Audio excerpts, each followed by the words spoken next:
ॐ सदाशिवसमारम्भां शङ्कराचार्यमध्यमाम् अस्मदाचार्यपर्यन्तां वन्दे गुरुपरम्पराम्।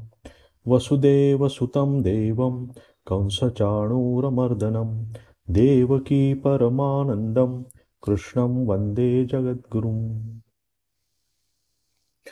तर आपण हा 6वा अध्याय बघतो आहे, ज्याला आपण ध्यानयोग किंवा आत्मसंयम योग हे पण आपण नाव बघतो. या दोन्ही अध्यायाचे वेगवेगळे नाव आपल्याला दिसतात. तर यामध्ये आपण थोडासा शेवटच्या आता अध्यायाकडे पोचतो आहोत.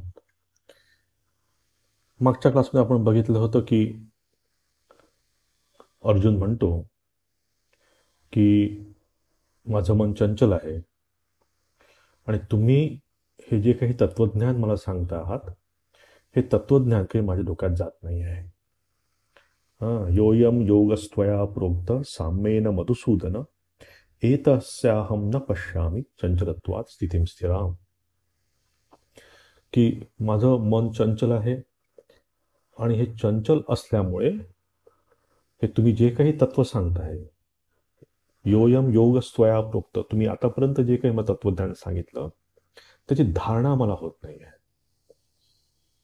कळत नाही असं म्हणत नाही आहे, तो तुला कळत आहे भगवंताने काय सांगितलं आहे ते, पण ते धारणा होत नाही त्याची. आपल्यालाही जे काही आपण वाचतो, जे काही आपण ऐकतो, ते सगळंच आपल्याला कळतं. आपल्या बुद्धीला सगळंच कळत असतं, पण मन ते मानत नाही. कळतं पण वळत नाही, ज्याला आपण म्हणतो. असंच काहीसं इथे अर्जुनाचं झालेलं आहे. आणि त्यावर उत्तरादाखल भगवंत म्हणतात की हे अर्जुना, तू काही घाबरू नको.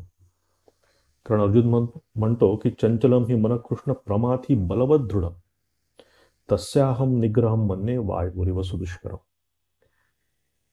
अर्जुन म्हणतो की माझं मन हे खूप चंचल आहे, खूप बलवत आहे, त्याच्यामध्ये खूप फोर्स आहे आणि प्रमाथी आहे. की जसे ते रवी घुसळतो, आपण बघितलं रवी घुसळताना जसं पूर्ण ते दही पूर्ण घुसळलं जातं, तसंच माझे पूर्ण इंद्रिय जे आहेत, माझे कर्मेंद्रिय, माझे ज्ञानेंद्रिय, त्यासोबत हे मन हे पूर्ण घुसळलं जातं. बघा, एखादी जर गोष्ट आपल्या मनात, एखादी वासना असेल, कामना असेल, तर बघा सगळे आपले इंद्रिय ते पूर्ण करण्याच्या मागे धावतात. एकदा कुठल्या मनात जर एखादी छोटीशी जरी वासना आली तर पूर्ण इंद्रियांना ती वासना घेऊन जाते. आणि हा तुमचा आमचा सगळ्यांचा अनुभव आहे आणि अर्जुनाचा पण तोच अनुभव आहे. आणि म्हणून अर्जुन म्हणतो की मी खूप चंचल मन आहे आणि हे मन चंचल असल्यामुळे तुम्ही हा जो काही योग मला सांगताय, तुम्ही मला काही एवढं सगळं समजावून सांगताय, ते काही माझ्या डोक्यात शिरत नाही आहे, त्याची मी धारणा करू शकत नाही आहे. आता हे बहिर्मुख असलेलं मन हे सगळ्यांचं बहिर्मुख मन आहे. कारण आपल्यामध्ये वासना आहे, कामना आहेत, आणि जणू काही अर्जुनाने आपल्या वतीने हा प्रश्न भगवंतांना केलेला आहे. आणि त्याच्या उत्तरादाखल आपण बघितलं होतं की भगवंत म्हणतात की असंशयम महाबाहो मनोदुर्निग्रहम चलम अभ्यासेन तू कौंतेय वैराग्याचे गुह्यते. या उत्तरादाखल भगवंत म्हणतात की अर्जुना, तू घाबरू नकोस. कारण हा तुझा फक्त एकट्याचा प्रॉब्लेम नाही आहे, हा युनिव्हर्सल प्रॉब्लेम आहे. सगळ्या जगाचा हा प्रॉब्लेम आहे. 99% लोकांचा हा प्रॉब्लेम आहे, तुझा एकट्याचा नाही आहे. आणि त्यामुळे तू घाबरू नकोस. हे कठीण जरी असलं तरी अशक्य नाही आहे. मनाला कंट्रोल करणं कठीण जरी असलं तरीही मनाला कंट्रोल करणं अशक्य नाही आहे. मग ते शक्य कसं होईल? त्यावर भगवंतांनी आपल्याला 2 उपाय सांगितले आहेत. ते म्हणतात की अभ्यास आणि वैराग्य. जर तुम्ही सतत विवेकाचा अभ्यास केला, आपण याबद्दल मागच्या क्लासमध्ये सविस्तर बोललो होतो की आपण जर विवेकाचा अभ्यास केला सदैव, कारण आपल्या मनामध्ये एखाद्या गोष्टीबद्दल वासना, कामना हे का उत्पन्न होते? कारण त्या गोष्टीला आपण जास्त व्हॅल्यू देतो, त्या गोष्टीला आपण जास्त किंमत देतो. म्हणजे जीवनामध्ये आपल्याला तीच वस्तू एक खूप मूल्यवान वाटते आणि त्यामुळे त्याच्याकडे आपलं मन आकृष्ट होतं, आवड निर्माण होते मनामध्ये, आणि मग आपण त्यामागे धावतो. तर इथे विवेकाचा अभ्यास इथे भगवंत सांगतायत की तुम्ही एखाद्या कामनेच्या मागे जाताना जशी आपल्यामध्ये आवड निर्माण होते किंवा आपण त्या गोष्टीला जसं मूल्य देतो, त्याचप्रमाणे मूल्य जर तू धर्माकडे जाण्याच्या मार्गाला जर दिलं, जर आपण या मोक्ष मार्गाकडे जाण्यासाठी म्हणून जर प्रयत्न केला, शास्त्र वाचनाकडे जाण्याचा जरी प्रयत्न केला, तर हळूहळू हळूहळू हे मन आपल्या कह्यात येऊ शकतं. हा एक उपाय आहे. कारण आपल्या सगळ्यांनाच आनंद पाहिजे असतो, आपल्या सगळ्यांनाच आपल्या वेगवेगळ्या कामना वासना पूर्ण करायची इच्छा असते. तर त्याला कुठे चॅनलाइज करणं, त्याला कुठे एक डायरेक्शन देणं, हे तिथे भगवंत सांगतायत की तू अभ्यास कर, विवेक अभ्यास कर. आणि दुसरं सांगतात वैराग्य. वैराग्य म्हणजे कसं, इमोशनल स्टॅबिलिटी, आपल्यामध्ये भावनिक स्थिरता. आपल्यामध्ये राग आहे, आपल्यामध्ये लोभ आहे, आपल्यामध्ये असूया आहे, आपल्यामध्ये अहंकार आहे. हे वेगवेगळ्या इमोशन्स आपल्या मनामध्ये काम करत असतात. आणि ह्या वेगवेगळ्या इमोशन वेगवेगळ्या वेळी आपल्याला त्रास देत असतात. आणि त्यामुळे आपलं मन दुःखी, कष्टी होत असतं. तर इथे भगवंत म्हणतायत की तू त्यासोबत वैराग्याचा अभ्यास कर, तिथे कुठे स्टॅबिलिटी आणण्याचा प्रयत्न कर. कारण हे दोन्हीही सोबत जायला पाहिजे. अभ्यास आणि वैराग्य हे दोन्ही जेव्हा सोबत असतात तेव्हाच खरा आपला प्रोग्रेस होऊ शकतो. नाहीतर काय, तिथे अभ्यास आहे म्हणजे मला इंटेलेक्च्युअली सगळं समजत आहे, बुद्धीने मी सगळं समजू शकतो आहे, पण माझ्या आचरणात ते येत नाही आहे. इमोशनल स्टॅबिलिटी माझ्यामध्ये नाही आहे किंवा इमोशनल पर्सनॅलिटी माझी तशी तयार झालेली नाही आहे. त्यामुळे माझ्यामध्ये असूया आहेच. आपण बघतो कित्येक लोक की धर्मग्रंथ वाचतात, धर्माचं पारायण करतात, जप ध्यान करतात, पण त्यांच्यामध्ये पण असूया आहे, कामना आहे, वासना आहे, ह्या सगळ्या गोष्टी आहेतच. या सगळ्या गोष्टींमुळे ते असे दोलायमान होत असतात सदैव. त्यांच्यामध्ये शांती नसते, त्यांच्यामध्ये सुख नसतं. आपण म्हणतो की हा एवढा अध्यात्म वाचतो माणूस, एवढा अध्यात्म करतो, तरीही अशांत कसा, तरीही याच्यामध्ये इतकी असूया कशी, तरीही याच्यामध्ये राग द्वेष कसा काय. त्याचं कारण हे आहे. म्हणून भगवंत म्हणतात इथे की तुला जर हे चंचल मन जे आहे, हे एक्स्ट्रोवर्ट जे तुझं माइंड झालेलं आहे, याला जर कंट्रोल करायचं असेल तर ह्या दोन गोष्टींचा वापर करणं आवश्यक आहे. पहिला अभ्यास आणि दुसरा वैराग्य. आणि दोन्हीही सोबत जर तू घेऊन गेला सोबत, तर नक्कीच तुझं मन काही प्रमाणात कंट्रोलमध्ये येऊ शकेल. पण आता एवढं सांगितल्यानंतर पण अर्जुनाला प्रश्न पडतो आहे की हे कदाचित असं सांगून काही लोकांना नक्कीच होत असेल, पण मला शंका आहे की माझं होईल की नाही. म्हणजे अर्जुनाला त्याच्या स्वतःवर अजून भरोसा नाही आहे. तो म्हणतो की ठीक आहे, तुम्ही सांगताय ते होतही असेल, इतर लोक त्याचा अभ्यास करत पण असतील, पण मला वाटत नाही की माझं असं होईल. आणि इथे अजून एक चांगला प्रश्न अर्जुन करतो, आपण तो मागच्या क्लासमध्ये सविस्तर बघितला होता, की जे लोक या मार्गावर जायचा प्रयत्न करत आहेत, ज्या लोकांमध्ये प्रामाणिकपणा आहे, ज्या लोकांमध्ये श्रद्धा आहे, भगवंताबद्दल श्रद्धा आहे, या धर्माबद्दल श्रद्धा आहे, या अशा सगळ्या प्रकारे जो म्हणजे अशा ह्या सगळ्या क्वालिटीने युक्त असा जो साधक आहे, तो जेव्हा ह्या मार्गावर जायचा प्रयत्न करतो, या साधन मार्गावर जायचा प्रयत्न करतो, परंतु काही कारणामुळे त्याला जर अपयश आलं, अपयश म्हणजे त्याला जर मोक्ष मिळाला नाही, त्याला जर त्याचं स्वतःच्या आत्म्याचं दर्शन झालं नाही, तर मग त्याची गती काय होते, तो काय नष्ट होतो का मग, हा त्याचा प्रश्न आहे. आणि हा स्वाभाविक प्रश्न आहे की एखादा साधक खूप प्रयत्न करतोय, खूप प्रयत्नपूर्वक समोर जायचा प्रयत्न करतोय, परंतु कर्मधर्म संयोगाने त्याचं समजा शरीर सुटलं, त्याचा अंतकाल जवळ आला, तर मग अशा साधकाचं काय होतं. त्यांनी इतका धर्म केला, इतकं त्यांनी कर्मयोग केला, सगळं केलं, तर अशा साधकाचं मग काय. म्हणून तिथे तो म्हणतो कश्चिन्नो भय विभ्रष्ट छिन्ना भ्रमिव नष्टती अप्रतिष्ठो महाबाहो विमूढो ब्रह्मणपथी. की ज्या माणसानी त्या धर्ममार्गावर जायचा प्रयत्न केला, ज्ञानमार्गाचा अवलंबन करून जायचा प्रयत्न केला, त्याला मोक्ष मिळाला पाहिजे. आता तो ज्ञानमार्गावर गेल्यामुळे त्यांनी कर्मयोग पण थांबवला करायचा, कारण कर्मयोग केला तर आपल्याला स्वर्गप्राप्ती होते. तर अशा या साधकाला स्वर्गप्राप्ती पण होत नाही आणि मोक्ष पण मिळत नाही, म्हणजे दोन्हीही त्याला मिळत नाही आहे. तर मग अशा साधकांचं काय, हा प्रश्न अर्जुनाचा होता. त्यावर आज भगवान काय म्हणतात ते आपण आजच्या क्लासमध्ये बघू. श्री भगवान उवाच पार्थ नैवेह नामुत्र विनाशस्तस्य विद्यते न हि कल्याणकृत कश्चित दुर्गतीं तात गच्छति. याप्रमाणे अर्जुनाने विचारल्यावर श्रीकृष्ण भगवान म्हणाले, हे पार्था, त्याचा नाश किंवा विनाश या लोकी होत नाही अथवा परलोकीही होत नाही. कारण हे तात माझ्या लाडक्या, कोणीही शुभकर्म करणारा अर्थात भगवत अर्थ कर्म करणारा दुर्गतीला प्राप्त होत नाही. हा फार महत्त्वाचा संदेश भगवान इथे देतात. म्हणजे आपल्यासारख्या साधारण साधकांना ही फार मोठी एक आश्वस्तवाणी भगवंतांनी इथे दिलेली आहे. ते म्हणतात की अर्जुना, तू घाबरू नकोस.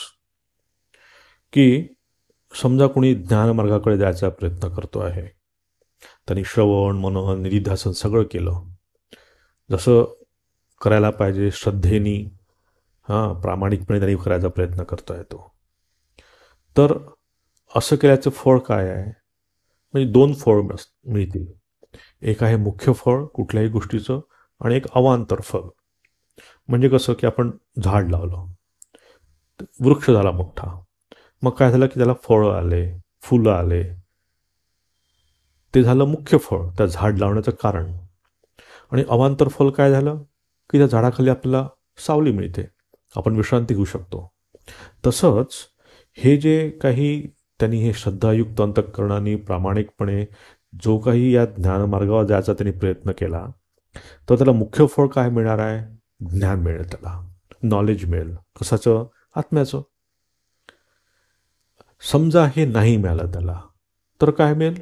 हे केल्यामुळे त्याला काय पुण्यलाभ नक्कीच होईल, की काहीतरी आपण चांगलं कर्म केलं त्याचं नाश तर होत नाही, त्याला पुण्य मिळेल. म्हणजेच काय की या वेदांताच्या श्रवणामुळे त्याला एकतर ज्ञान मिळेल किंवा पुण्य मिळेल. दोनपैकी काहीतरी होणार आहे, तो उपाशी राहणार नाही आहे. म्हणून जो कर्म करतो, निष्काम कर्म जो करतो, जो उपासना करतो किंवा वेदांत श्रवण करतो, त्यांना काय मिळतात? दोन गोष्टी मिळतात. त्यांना ज्ञान मिळतं, एकतर नॉलेज मिळेल, किंवा काय होईल? त्यांना पुण्य मिळेल.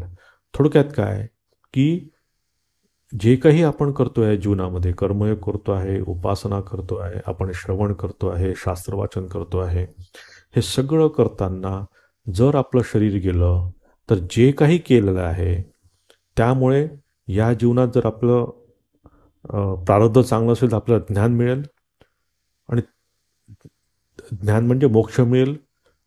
तो मिळायच्या आधीच जर आपण गेलो तर आपल्याला नक्कीच पुण्य मिळेल. पुण्य मिळाले काय, आपला अजून चांगला पुढचा जन्म मिळेल, तिथून आपण पुढे अजून जास्त प्रयत्न करू शकू. तर थोडक्यात इथं भगवंतांनी खूप सुंदर सांगितलं आहे की जे काही आपण चांगलं करतो जीवनामध्ये ते करत राहा, त्यांनी कधीच आपली क्षती होणार नाही आहे. झालं तर चांगलंच होईल, खराब काही होणार नाही आहे. आणि हे जे आहे हे तुमचं पुढच्या जन्मामध्ये ह्या गोष्टी कॅरी फॉरवर्ड होतात. म्हणून शंकराचार्यांनी त्यांच्या भाष्यामध्ये दिलेलं आहे, हे पार्थ, न एव इहलोके म्हणजे या लोकी, न अमुत्र परस्मिन वा लोके. म्हणजे म्हणजे तू जिवंत असताना पृथ्वीवर किंवा तू दुसऱ्या लोकात गेला असला तरी काय होईल? विनाश तस्य न विद्यते. म्हणजे हा कर्माचा जो नाश आहे तो कधीच होत नाही. म्हणजे वाईट कर्मांचा पण नाश होत नाही, चांगल्या कर्माचा पण नाश होत नाही. पण चांगल्या कर्माचा जो काही पुण्य आहे ते फार पॉवरफुल पुण्य असतं. म्हणून ते म्हणतात की न अस्ति नाशो नाम पूर्वस्मात हीनजन्म प्राप्ती स योगभ्रष्टस्य न अस्ति. की ते म्हणतात की आता इथे योगभ्रष्टाची इथे व्याख्या येते की योगभ्रष्ट आपण बऱ्याच वेळा ऐकला हा शब्द. योगभ्रष्ट म्हणजे कोण? की जो साधक हे कर्मयोग करतो आहे, निष्काम कर्म करायचा प्रयत्न करतो आहे, उपासना करायचा प्रयत्न करतो आहे, श्रवण मनन निधिध्यासन करायचा प्रयत्न करतो आहे, आणि हे करत असताना जर त्याचं ध्येय प्राप्ती होण्याआधी जर तो गेला तर पुन्हा तो त्याची ध्येयप्राप्ती करण्यासाठी पुढचा जन्म घेऊन त्याचा रस्ता पुढे तो घेऊन जातो. तर पुन्हा जो तो जन्म घेतो आणि त्याच्या जीवनामध्ये जो आपल्याला दिसतो की खूप त्याची प्रगती खूप फास्ट होते, अशा माणसांना योगभ्रष्ट इथे म्हटलेलं आहे. म्हणून भगवंत म्हणतात की नाही यस्मात शुभकृत कश्चित दुर्गतीम कुत्सिताम गतीम, की अशा ह्या चांगलं कर्म करणाऱ्या माणसाची कुत्सित गती किंवा खराब गती किंवा खराब योनी आपण त्याला म्हणू शकतो, त्याला ती मिळणार नाही. एक फार मोठी आश्वस्तवाणी आपल्याला भगवंत इथे देतात. पुढचा आपण श्लोक बघू. प्राप्य पुण्यकृताम लोकान उषित्वा शाश्वती समाह शुचीनाम श्रीमताम गेहे योगभ्रष्टो विजायते. तर तो योगभ्रष्ट पुरुष पुण्यवानांच्या लोकास अर्थात स्वर्गादी उत्तम लोकास प्राप्त होऊन त्या लोकी पुष्कळ वर्ष वास करून शुद्ध आचरण करणाऱ्या श्रीमंत पुरुषाच्या घरी जन्म घेतो. मग जो आपण एक चर्चा करतो एका साधकाची, की ज्या साधकांनी खूप श्रद्धायुक्त अंतःकरणाने सगळं हे आचरण केलं त्याच्या जीवनामध्ये, त्यांनी भक्तिपूर्ण अंतःकरणाने कर्म केलं आहे, कर्मयोग केला आहे, निष्काम भावे त्यांनी कर्म केलं आहे, त्यांनी देवाची उपासना केलेली आहे, वेदांत श्रवण मनन त्यांनी केलेलं आहे, असा हा साधक, याची आपण ते चर्चा करतो आहे. आणि हा असा साधक जर मोक्षप्राप्तीच्या आधी जर गेला, त्याला मरण जर प्राप्त झालं, तर तो पुन्हा कुठे जन्म घेतो?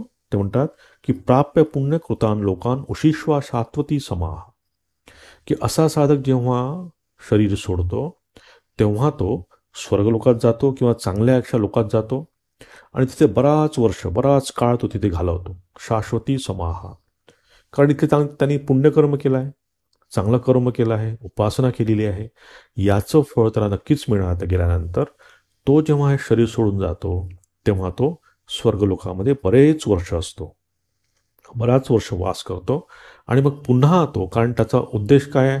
मोक्ष करायचा.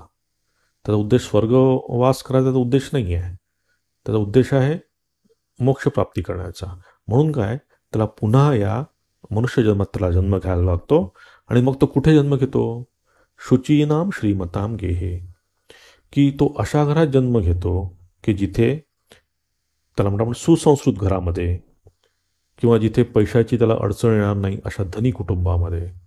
कारण त्याला रोजच्या रोज या रोजीरोटीचं साठी त्याला रोज झगडावं लागणार नाही, अशा घरामध्ये की जिथे त्याला चांगले संस्कार आहेत, त्याच्या खाण्यापिण्याची तिथे काही चिंता नसणार आहे, अशा घरामध्ये शुचीनाम श्रीमताम गेहे, की जिथे श्री आहे, जिथे पैसा आहे आणि जिथे संस्कार आहेत, सुसंस्कृत घर आहे, अशा ठिकाणी तो योगभ्रष्ट जन्म घेतो.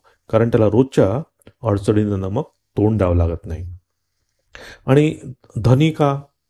कारण समजा तो गृहस्थ असेल, काय सगळेच काय योगभ्रष्ट संन्यास होईल असं काही सांगता येत नाही.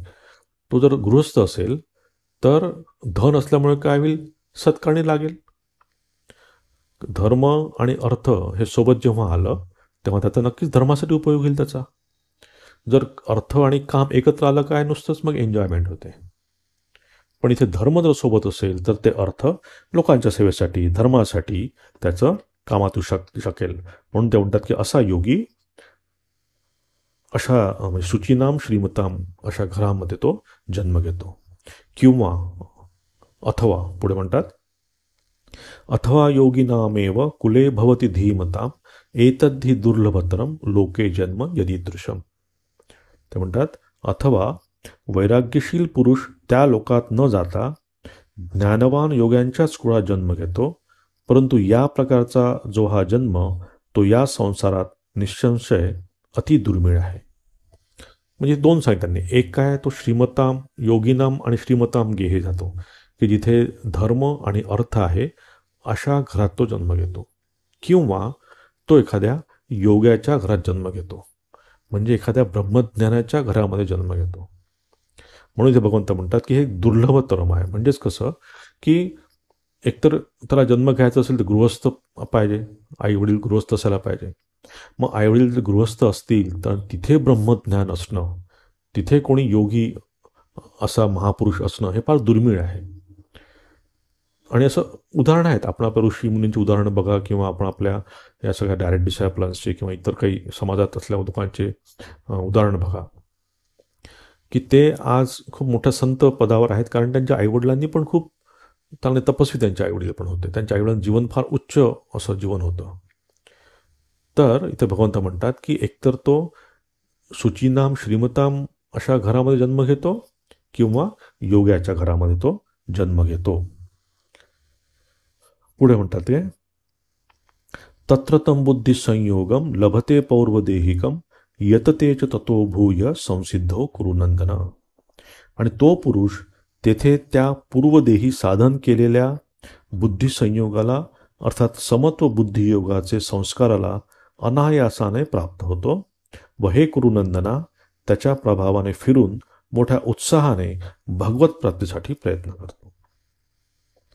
आता काय झालं की हा जो साधक आहे की ज्यांनी त्याच्या जन्मामध्ये कर्मयोग केला, शुभकर्म त्यांनी केले, उपासना केली, श्रवणमनन केलं, नंतर त्याला मोक्ष मिळाला नाही या जन्मामध्ये, तर त्याचा मृत्यूकाल जवळ आल्यानंतर जेव्हा त्याचं शरीर गेलं त्यानंतर त्यांनी भरपूर वर्ष स्वर्गवास भोगला आणि त्यानंतर त्यांनी जिथे धर्म आणि अर्थ आहे म्हणजे श्री त्याला पैसा आणि संस्कृती आहे अशा सुसंस्कृत घरामध्ये त्यांनी जन्म घेतला.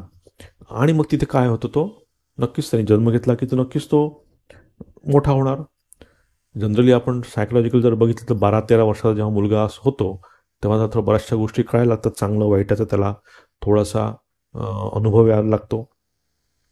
तर इथे यावेळेस काय होतं की ते म्हणतात की पूर्वाभ्यासेनं ते नाही व की त्याचा पूर्व अभ्यास जो होता त्याचा अभ्यास काय होता, साधना करायचा.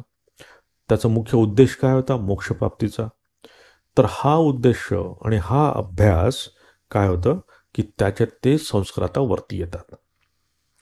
हां, ते संस्कार वरती आले की काय होतं की लगेच त्याच्या मनामध्ये पुन्हा धर्माच्या मार्गावर जायची इच्छा होते.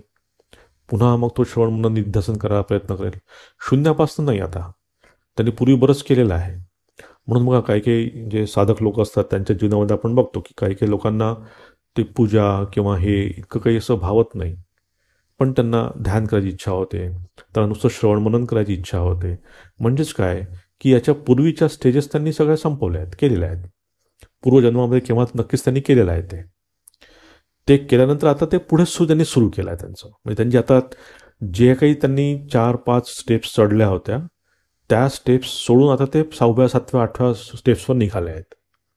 म्हणजे जन्म जरी त्यांचा वेगळा आला असला तरीही त्यांना पूर्वीपासून शून्यापासून सुरुवात करावं लागत नाही. आता जिथे त्यांनी सोडलं होतं तिथेच त्यांना आता पुढे जावं लागतं आहे किंवा त्यांचा प्रवास सुरू होतो. यालाच म्हणतात आपण की हे संस्कार वरती येणं. आणि आता बघतो ना आपण की एखाद्या घरामध्ये जर 4 मुलं असतील तर 4 मुलांचे वेगवेगळ्या डायरेक्शननी त्यांचे जीवन असतात. एखादा कुठला संन्यासी असेल तर एखादा कुठला अजून दुसरा काही असेल. तर हा फरक का दिसतो आपण की पूर्वाभ्यास येणं. म्हणजेच काय की त्याचे पूर्वीचे जे संस्कार होते ते आता हळूहळू बाहेर निघतात. म्हणजे लक्षात इथे घ्यायला पाहिजे एक इम्पॉर्टंट पॉईंट की तुमचं शरीर फक्त चेंज होतं नवीन जन्म घेतला तर, पण मन हे तेच राहतं. म्हणजे मनातले जे संस्कार आहे ते आपण पुढे कॅरी करत असतो. म्हणजेच काय की शरीर जरी बदललं, कितीही आपण याच्यापूर्वी शरीर घेतले असतील किंवा पुढे कितीही घेऊ तरीही आपलं मन हे सोबत जात असतं. आज आपण या योनीत आहो, पुढच्या दुसऱ्या योनीत कुठल्या असेल, पण मन मात्र ते सदैव असतंच. तर इथे म्हणतात भगवंत की त्यांनी जेव्हा हे शरीर घेतलं तर मग काय होतं की ते दबलेले संस्कार जे होते त्याचे ते आता हळूहळू त्याला काहीतरी ग्रोथमध्ये परिवर्तित होतं. की छोटे मोठे काही संस्कार त्याच्या लहानपणी दिसत असतील. आपण बघतो की लहानपणी काही मुलं धार्मिक असतात किंवा त्यांना काही काही ऐकणं छान वाटतं, भजनं ऐकायला छान वाटतात किंवा सदैव देवधर्माच्या गोष्टी करायला आवडतात. आता हे दबलेले संस्कार जेव्हा त्यांना काही असं एक मोठं कारण होतं तेव्हा तेच संस्कार अजून मोठे प्रस्फुटित होतात, वाढतात आणि ते संस्कार मग पुढे त्याला घेऊन जातात. जसं असतं ना की बघा अग्नी एखादा आहे, म्हणजे कधी कधी अग्नी आपण जेव्हा बघा की असं वाटतं की तो संपला आता, म्हणजे राख झाली त्याच्यामध्ये. पण थोडासा कुठेतरी अग्नी जळत असतो, तर आतून थोडीशी हवा द्या बघा, तो पुन्हा लगेच पेट घेतो. ते तुम्ही गवत टाका वाळलेलं, हळूहळू ते ते पेट घेईल आणि मग ते पूर्ण तो अग्नी पेट घेतो.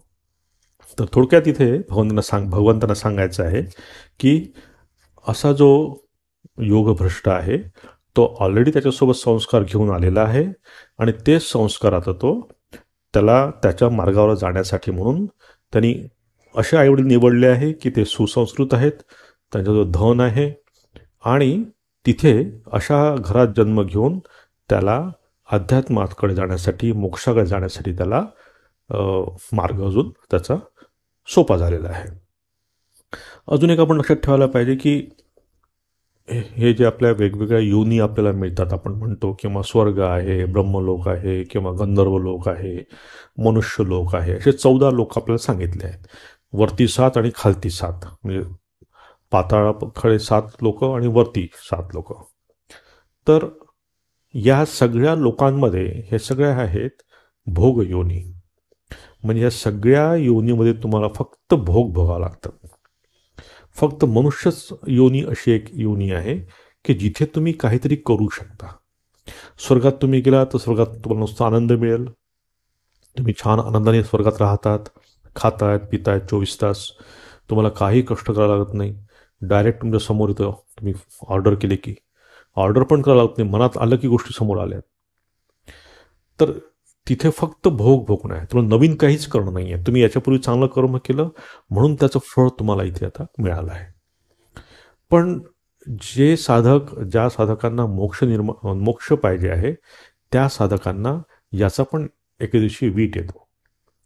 म्हणजे असं तुम्हाला एखाद्या 7 स्टार हॉटेलमध्ये जर ठेवलं, 24 तास तुम्हाला तिथे सगळी सेवा मिळते आहे, जे पाहिजे ते तुम्हाला खायला मिळतं आहे, स्विमिंग पूल आहे, मोठं हॉटेल आहे, सगळ्यात चांगल्या सुखसोयी आहेत. पण तुम्हाला किती दिवस ते छान वाटेल? तुम्ही एक दिवशी म्हणाल की मला साधारण जेवण द्या, आता हे खूप झालं, मला शक्य होत नाही हे सगळं. तसंच या साधकांचं पण होतं की त्यांनी स्वर्गाचं सुख उपभोगलं, पण त्यांना लक्षात आलं की नाही, हे आता this is not enough for मी.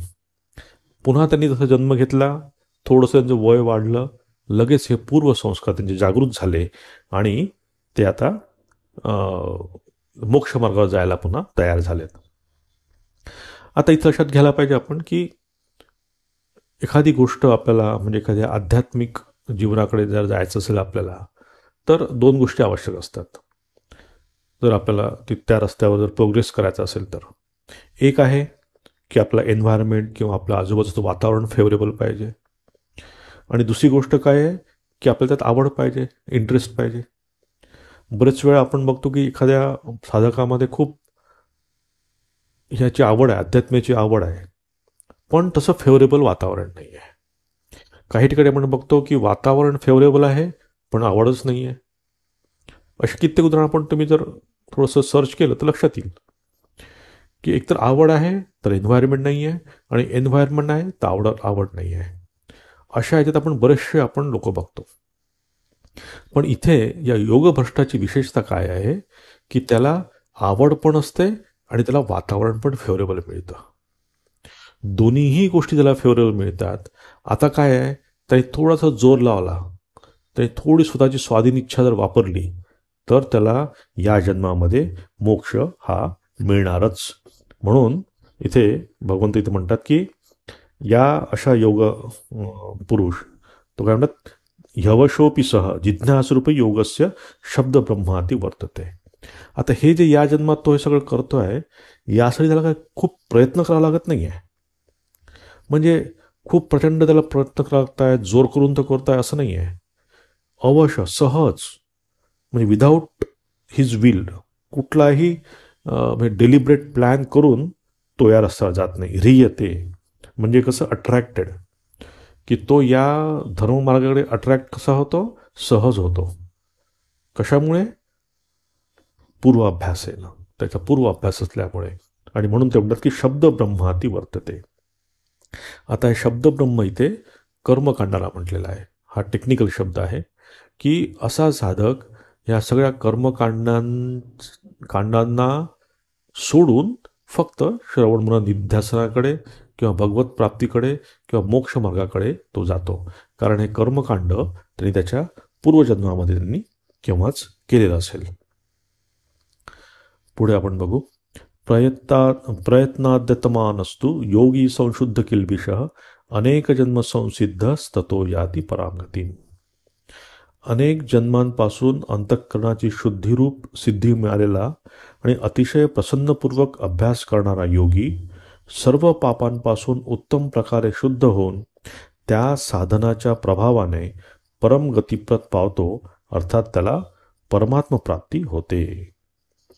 तर इथेच सांगताय की हा जो योग भ्रष्ट जो आहे, म्हणजे पूर्वजन्मातला जो साधक होता, त्यांनी पुन्हा जन्म घेतला आणि आता काय होतं की तो माणूस म्हणजे या जन्मात त्यांनी काय प्रयत्न केला की तो म्हणतात योगी होतो. इथे भगवंतांनी त्याला एक विशेष शब्द कॉइन केला आहे की असा जो योगभ्रष्ट आहे त्याला योगी म्हणतात. कारण काय की तो संशुद्ध किल्मिष, त्याचे सगळे किल्मिष, त्याच्या मनातले सगळे जे काही दोष आहेत, मल जो आहे तो त्याचा पूर्ण निघून गेलेला आहे. आता कशा निघून गेला आहे? तो काय भगवंतानी त्याला काय फेवर केला का की बाबा तुझं अच्छा तू माझ्याकडे ये, तुला मी सगळं देतो आणि तुला या जन्मात मोक्ष मिळाला, असं भगवंत करतात का? नाही. इथे भगवंताचा काही पार्ट नाही आहे. ते म्हणतात अनेक जन्म संसिद्ध, की याच्यापूर्वी अनेक जन्मात त्यांनी सगळं केलेलं आहे. याचाच अर्थ काय की देवाची कृपा आपल्यावर होते, पण प्रयत्न आपल्याला करावे लागतात.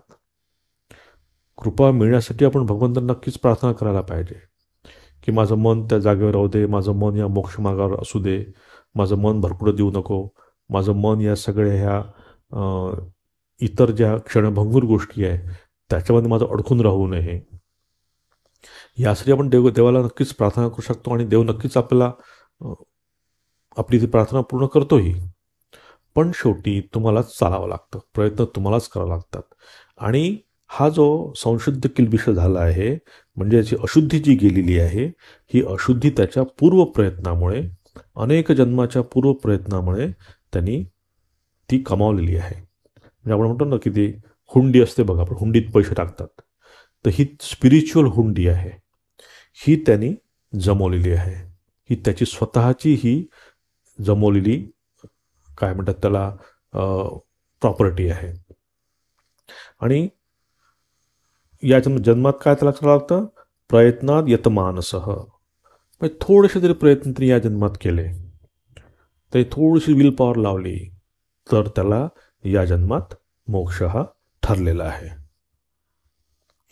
पुढे तपस्वीभ्योधिको योगी ज्ञानीभ्योपि मतोधिकः कर्मीभ्यश्चाधिको योगी तस्मात् योगी भवार्जुन. कारण योगी तपस्वी पुरुषाहून श्रेष्ठ आहे व शास्त्रज्ञानाहूनही श्रेष्ठ मानला गेला आहे. त्याचप्रमाणे सकाम कर्म करणाऱ्याहून देखील योगी श्रेष्ठ आहे. म्हणून हे अर्जुना तू योगी हो. आता मग आपण बघितलं की भगवंतांनी योगी म्हटलं आहे कोणाला? की अशा योगभ्रष्ट साधकाला त्यांनी योगी म्हटलेलं आहे की त्यांनी पूर्वजन्मात सगळ्या गोष्टी केलेल्या आहे आणि या जन्मात आता त्याला एक शेवटचा धक्का द्यायचा बाकी आहे. अशा साधकाला ते योगी म्हणतात, कारण तो लगेच म्हणजे मोक्ष त्याच्या फार जवळ आहे. तर इथे भगवंत म्हणतात की तू अर्जुना योगी हो. आता हा श्लोक आता पुन्हा हा जो ध्यानयोग आपण शिकतो आहे त्या ध्यानयोगाची प्रशंसा करण्यासाठी म्हणून आता श्लोक आलेला आहे. म्हणजे अर्जुनाचा प्रश्न याच्या पूर्वीच्या श्लोकामध्ये संपला. आता इथे ध्यानाची पुन्हा महती, ध्यानाचं महत्त्व भगवंत आपल्याला इथे सांगतायत की भगवंत म्हणतात की तू योगी हो. योगी हो का? इथे म्हणतात तपस्वी. तपस्वी कोणाला म्हणतात? की जे उपासना करतात, सगुण उपासना करणाऱ्यांना तपस्वी म्हणतात. ज्ञानी कोण? ज्यांनी श्रवण मनन केलेलं आहे त्याला ज्ञानी म्हणतो आपण. आणि कर्मी कोण? ज्यांनी कर्मयोग केला आहे. आणि योगी कोण? की जो आता फक्त निधिध्यासन करतो आहे. निधिध्यासन म्हणजे त्याचं कर्म करणं झालेलं आहे, त्यांनी शास्त्रवाचन झालं आहे, श्रवण झालं आहे, त्याचं मनन पण केलेलं आहे आणि आता फक्त तो निधिध्यासन करतो आहे, नुसतं ध्यान करतो आहे. निधिध्यासन करतो आहे म्हणजे काय?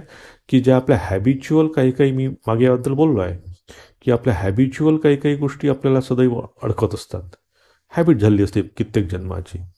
तर ती काढण्यासाठी आता फक्त प्रयत्न करतोय. बाकी त्याच्यापूर्वीच्या सगळ्या स्टेप्स त्यांनी याच्यापूर्वी संपवलेल्या आहे, केलेल्या आहे.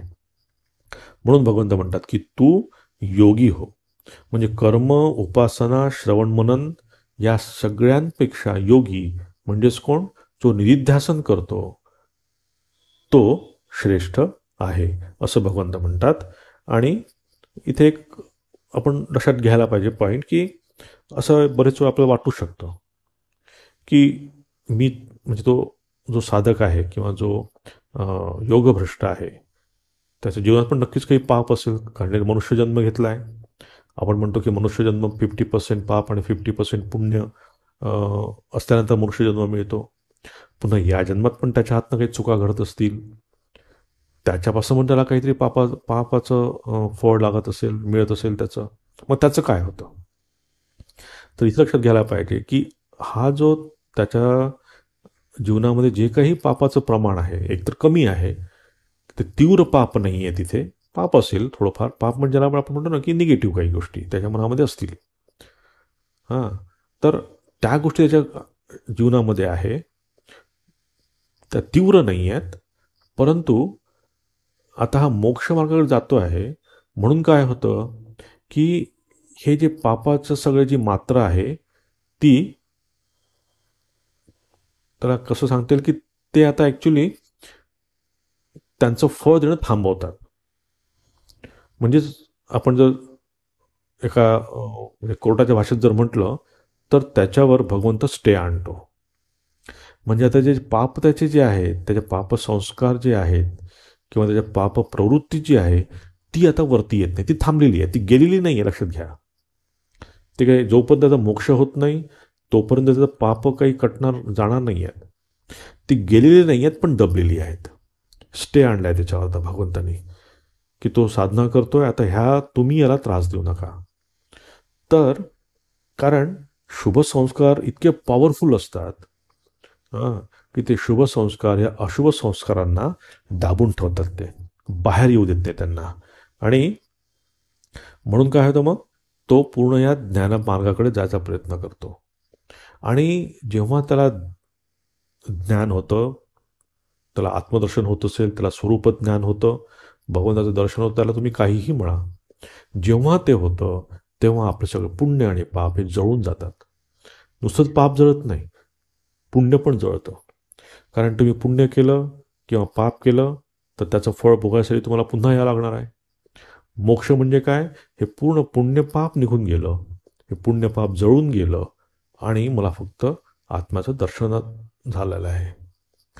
तर जेव्हा तो मुक्त होतो तेव्हा त्याचं पाप जे स्टे ऑर्डर आणल्यामुळे थांबलेलं होतं ते पण जळून जातं. म्हणजे त्याच्या जीवनामध्ये आता कुठल्या पुन्हा त्याला जन्म घेण्याचा काही संबंध राहत नाही, कारण त्याचं पुण्य आणि पाप त्याचं सगळं निघून गेलेलं आहे.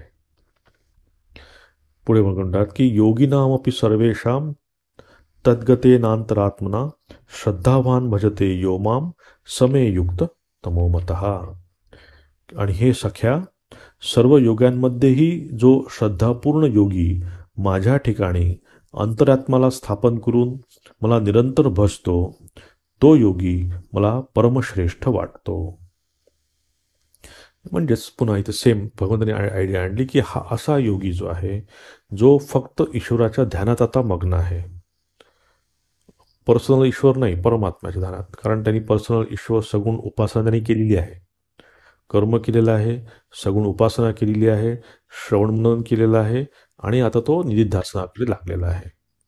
असा हा योगी, त्यांनी जर माझ्यावर म्हणजे माझ्या परमात्म्यावर त्यांनी जर काय म्हणतात त्याला ध्यान केलं, सयुक्ततम, हा सगळ्यात मोठा योगी त्याला म्हणू शकतो की यांनी आता ते मोक्ष मिळवलेला आहे. तर या प्रकारे भगवंतांनी या ध्यानयोगाबद्दल आपल्याला मार्गदर्शन केलेलं. तर हा अध्याय आपण आज इथेच संपवला आहे. पुढच्या क्लासमध्ये आपण बघू पुन्हा. ओम तत्सदिती श्रीमद्भगवद्गीतासु उपनिषत्सु ब्रह्मविद्यायां योगशास्त्रे श्रीकृष्णार्जुनसंवादे आत्मसंयमयोगो नाम षष्ठोऽध्यायः। ॐ शान्ति शान्ति शान्तिः। हरिः ॐ तत्सत्। श्रीरामकृष्णार्पणमस्तु।